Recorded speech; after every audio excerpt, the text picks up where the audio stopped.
Short analysis. Short analysis क्या होता है और इसके घटक कौन कौन से होते हैं? अक्सर जो है स्वेट से रिलेटेड क्वेश्चन पेपर में आ जाता है कि क्या होता है शॉर्ट।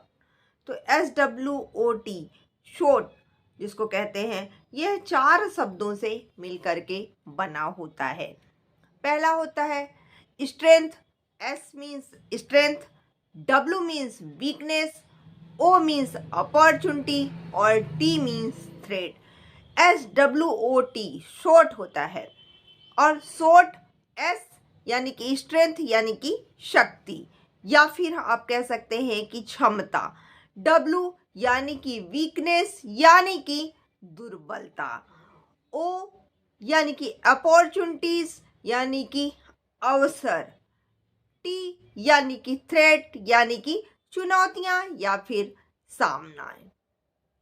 आपको बता दें कि जो शॉर्ट विश्लेषण है उसका जो प्रयोग है वह व्यवसाय के आंतरिक एवं जो बाह्य वातावरण है उसको समझने के लिए किया जाता है। यह जो है एक संगठनात्मक कार्यक्रम जो नीतियां होती हैं उसके निर्धारण में सहायता करता है, जिससे कि क्या होता है कि यह अनुकूल अवसर का प्रयोग करके अधिकतम लाभ जो है इससे प्राप्त किया जा सके एवं व्यवसाय से संबंधित जो जोखिम है उसको कम किया जा सके। ये जो है व्हाट्सएप विश्लेषण भी इसको कहा जाता है। व्हाट्सएप यानी कि WOTSUP, व्हाट्सएप विश्लेषण भी इसको कहते हैं, यानी कि स्वेट एनालिसिस को जो है वो व्हाट्सएप विश्लेषण भी कह सकते हैं। अब ये तो रहा कि शॉर्ट विश्लेषण कहते किसको है, शॉर्ट एनालिसिस कहते किसको है। अब जो शॉर्ट विश्लेषण है उसके घटक कौन कौन से हैं? जो शॉर्ट विश्लेषण है, आपको बता दें कि ये जो शॉर्ट विश्लेषण है ये जो है बिजनेस कम्युनिकेशन में भी आता है, स्ट्रेटेजिक मैनेजमेंट में भी आता है और कॉरपोरेट लॉ में भी आता है। ये जो है आपको 3-4 सब्जेक्ट्स में पूछा जाता है, ठीक है। ये और सबका मतलब लमसम यही होता है। तो कंपोनेंट क्या है शॉर्ट एनालिसिस के? तो आपको बता दें जो शॉर्ट विश्लेषण है इसके 4 घटक होते हैं। S यानी कि स्ट्रेंथ यानी कि शक्ति या फिर क्षमता। वीडियो को लास्ट तक देखते रहें, वीडियो को स्किप मत कीजिएगा। और अगर आपको वीडियो पसंद आएगी तो प्लीज़ लाइक करते रहिए, शेयर करते रहिए, और यदि आपने चैनल को सब्सक्राइब नहीं किया है तो चैनल को सब्सक्राइब भी कर लीजिए। S यानी कि स्ट्रेंथ यानी कि शक्ति या फिर क्षमता, वे सभी तत्व जिनके कारण जो है व्यवसाय अपनी जो प्रतियोगिता है उसकी अच्छी स्थिति में है, वह जो है व्यवसाय की शक्ति कहलाता है। ये तत्व जो है वे नए उत्पादक जो हैं उनके विकास में, उनकी नीतियां बनाने में यह सहायक होते हैं। जैसे कि अगर हम बात करें तो पूंजी की उपलब्धता कैसी है, कुशल श्रमिक कैसे मिल रहे हैं, कहाँ से मिल रहे हैं, अनुसंधान या फिर सुविधाएं आदि इससे संबंधित होते हैं। आपको बता दें कि इससे जो है वे उपक्रम प्रतियोगिता में अच्छा कार्य करने से अधिक लाभ कमा सकते हैं। जैसे कि अगर आपके पास श्रमिक, कुशल श्रमिक होंगे, अच्छे श्रमिक होंगे, तो वह जो है आपका कार्य जो है बहुत अच्छे तरीके से करेंगे, बहुत साफ सुथरा करेंगे और आपको व्यापार में लाभ होगा। पूंजी की उपलब्धता है, आपके पास पैसे की कोई कमी नहीं है, आप उधार में भी सामान दे दोगे, आपके प्रोडक्शन में कोई कमी नहीं होगी, तो इससे भी आपका बिजनेस बढ़ेगा।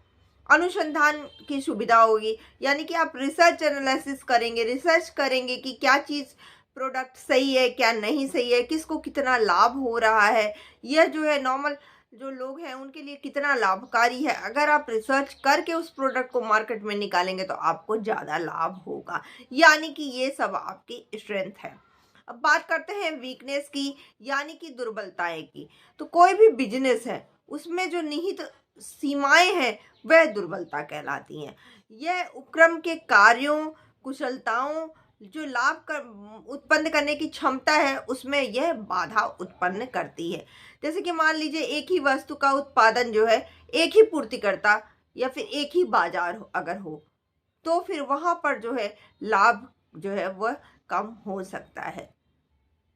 यानी कि जैसे कि हम कहते हैं कि मार्केट में एक नॉर्मल सा मार्केट है, गेहूं उत्पादन कर रहे हैं और गेहूं उत्पादन कर लिया, उसके बाद में जो हमारी मार्केट है, हम जो है अपने गेहूं को शहर में नहीं ले जा पा रहे हैं, हमारे पास ऑप्शन ही नहीं है शहर में ले जाने का, तो हमें उस गेहूं को गांव में ही बेचना है। अब गांव में ही बेचना है तो गांव में जितने लोग हैं वह जिस मूल्य पर लेंगे उसी मूल्य पर आपको बेचना पड़ेगा। क्यों? क्योंकि अगर आप उस मूल्य पर नहीं बेचेंगे तो आप शहर ले नहीं जा सकते बेचने के लिए। वहां पर अगर आप नहीं बेचते हैं तो वह सड़ जाएगा, खराब हो जाएगा।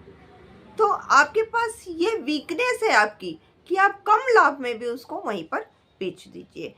तीसरा होता है अपॉर्चुनिटीज, यानी कि अवसर, या जब अनुकूल परिस्थितियां होती हैं तो उसको अवसर कहलाती हैं, जिनके द्वारा जो व्यवसायी होते हैं वे अपने प्रतियोगिता की तुलना में अधिक विक्रय कर सकता है। यानी कि जितना उसने सोचा था हम इतना लाभ कमाएंगे, उससे ज्यादा लाभ कमा सकता है अगर उसको अपॉर्चुनिटीज मिलती हैं। तो मान लीजिए, उदाहरण देते हैं कि अगर कोई वस्तु है, उसकी अच्छी कीमत, बढ़ती हुई मांग दिख रही है, तो बाजार में जो है एकाधिकार स्थिति, पेटेंट आदि की सुविधा भी हो सकती है। या हम नॉर्मल अगर छोटी मोटी बात करें, टमाटर मान लीजिए, टमाटर क्या है, बारिश अभी होने लगी थी, टमाटर इतना सस्ता हो गया था कि 10 रुपए, 15 रुपए, 20 रुपए किलो बिक रहा था।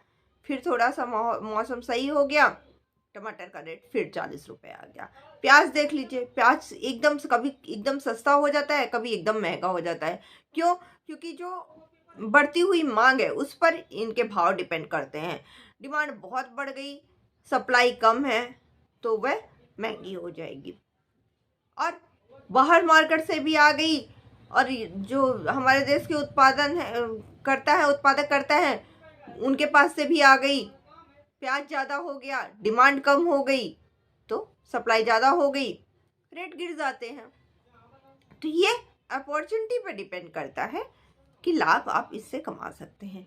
थ्रेट यानी कि चुनौतियों का सामना करना, यानी कि जो प्रतिकूल समस्याएं हैं वो तो आती ही रहती हैं।